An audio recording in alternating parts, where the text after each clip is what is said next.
Le Sénégal veut rompre ses relations avec la France. C'est fini la France-Afrique, hein. C'est fini la colonisation. On a déjà assez fait avec le franc CFA qui est une arnaque totale.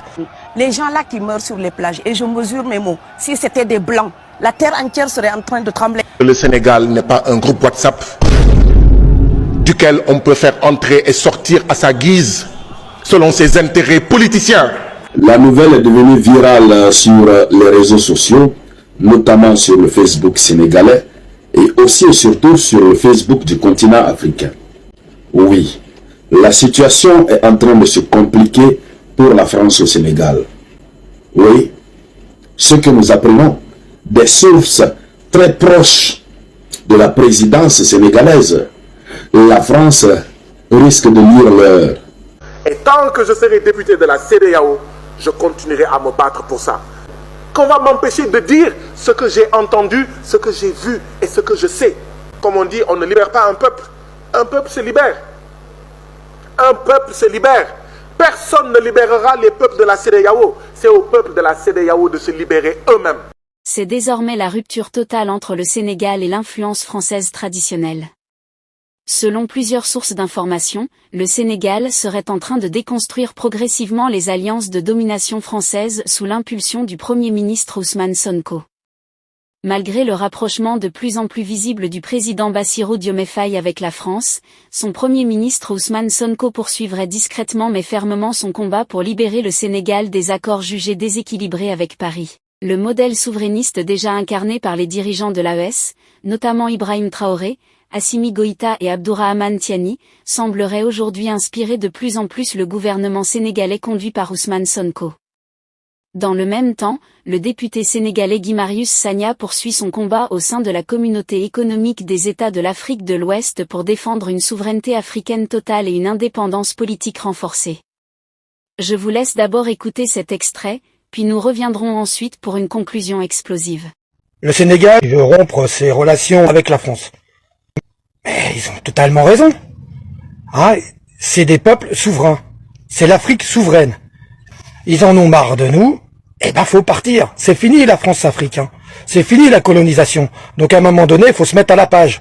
Ces gens-là ne veulent plus de nous sur place. Eh ben, on part. On a déjà assez fait avec le franc CFA qui est une arnaque totale. Hein, et puis avec soi-disant ces armées pour les aider contre le terreau. Mais en fait, c'est pour soutenir nos entreprises du CAC 40 qui sont sur place, qui sont en train d'exploiter toutes leurs ressources. C'est tout. Voilà pourquoi on est là-bas. On n'est pas là-bas pour les aider. Hein. En fait, on est là-bas pour tout leur piquer comme d'habitude. Donc, ils veulent plus de nous, ben on dégage. C'est tout. On rentre à la maison et terminus. Et c'est ce qui est tout à fait normal. Ils ont le droit de choisir leur partenaire. Ils ont le droit de choisir avec qui ils échangent. On n'avait qu'à pas se comporter comme des gros pique-sous et tout leur piquer. On n'en serait pas là maintenant. Donc, je leur souhaite tout le bien au Sénégal. Et tant que je serai député de la CEDEAO, je continuerai à me battre pour ça. Maintenant, si les gens ne veulent plus que je sois député de la CEDEAO, ils savent ce qu'il leur reste à faire. Deux choses. Soit m'assassiner, soit m'empêcher d'être envoyé au Parlement de la CEDEAO. Voilà les deux choses. Pas en me menaçant qu'on va m'empêcher de dire ce que j'ai entendu, ce que j'ai vu et ce que je sais. Comme on dit, on ne libère pas un peuple. Un peuple se libère. Un peuple se libère. Personne ne libérera les peuples de la CEDEAO. C'est au peuple de la CEDEAO de se libérer eux-mêmes. Maintenant, moi je suis un citoyen, membre des peuples de la CEDEAO. Je joue mon rôle. Mais si en jouant ce rôle, les citoyens de la CEDEAO se taisent, ne font rien et sont inertes, mais on va m'assassiner. Sylvanus Olympio, premier président du Togo, a été assassiné. Il était contre le franc CFA. Il était contre beaucoup de choses. Il a été assassiné devant l'ambassade des États-Unis au Togo. D'ailleurs, je crois que les États-Unis devraient pouvoir dire qu'est-ce qui s'est passé. Parce qu'il a été exfiltré. Qu'est-ce qui s'est passé pour qu'il soit assassiné devant l'ambassade des États-Unis au Togo? Sylvanus Olympio, le Parlement de la CEDEAO, qui est chargé notamment d'émettre des avis sur les rapports d'audit qui ont été produits sur toutes les institutions et agences de la CEDEAO, le Parlement de la CEDEAO n'avait jamais émis d'avis par rapport à ces rapports d'audit. Jamais. Vous vous rendez compte? Je reprends. Toutes les institutions et agences de la CEDEAO font l'objet chaque année d'audits. Le Parlement est une institution de la CEDEAO. La Commission est une institution de la CEDEAO. Le GIABA est une institution de la CEDEAO, etc., etc. Il y a une commission de la CEDEAO sur la santé, sur ceci, sur cela. Chaque année, ils sont audités. Le Parlement est chargé d'émettre des avis quand il reçoit les rapports d'audit. Jamais, depuis la naissance du Parlement de la CEDEAO n'a exprimé un avis sur ces rapports d'audit. Je suis le président de la commission et je découvre cela. Vous comprenez alors pourquoi on me bastonne? Vous comprenez alors pourquoi on veut m'assassiner? Ah, parce que je vais être clair. Avec moi, le Parlement de la CEDEAO va lire tous les rapports d'audit. Le Parlement de la CEDEAO va émettre des avis. Mais en plus, moi-même, je vais partager avec vous ce que les rapports d'audit disent. Ah oui, parce que les rapports d'audit, c'est pour vous, citoyens ouest-africains, pour vous dire, est-ce que les chefs d'État ouest-africains gèrent bien l'argent que vous leur avez confié? Est-ce que le Parlement de la CEDEAO gère bien votre argent? Vous comprenez pourquoi on veut m'assassiner? Vous comprenez pourquoi on coupe la télévision du Parlement pour éviter que ces choses-là soient dites? Voilà ce qui se passe à la CEDEAO. C'est la lutte entre deux visions.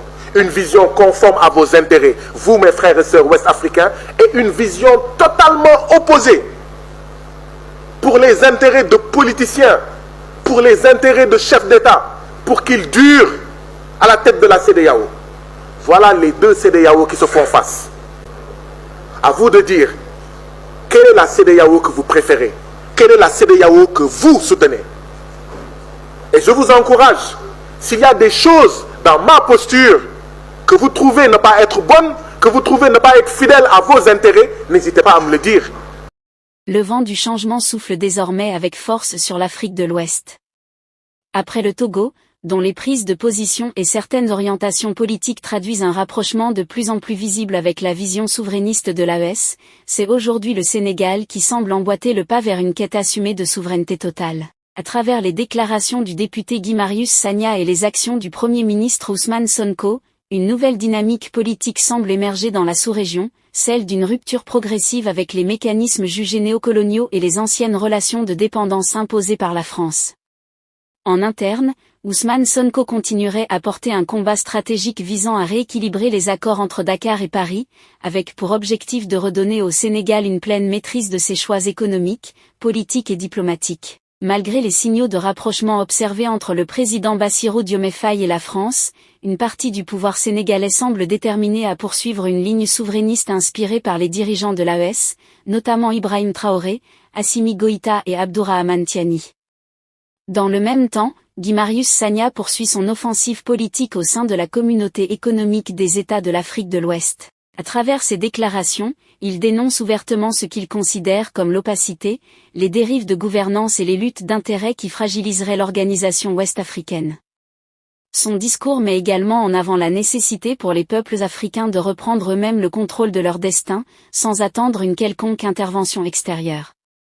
En évoquant l'assassinat de Sylvanus Olympio, figure historique opposée au franc CFA, le député sénégalais cherche aussi à rappeler les tensions historiques qui entourent les combats souverainistes en Afrique de l'Ouest. À travers ses propos, il présente le combat actuel comme une confrontation directe entre deux visions, d'un côté, une CEDEAO tournée vers les intérêts des peuples africains, de l'autre, une structure accusée par certains critiques de servir avant tout des intérêts politiques et géostratégiques extérieurs.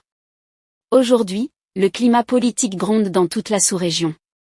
Du Mali au Burkina Faso, du Niger au Togo, et désormais au Sénégal, les discours en faveur de la souveraineté, de la transparence et de la rupture avec l'influence occidentale prennent de plus en plus d'ampleur. Pendant ce temps, la France voit progressivement son influence historique reculer en Afrique de l'Ouest face à une jeunesse africaine de plus en plus mobilisée autour des idées d'indépendance politique, économique et monétaire.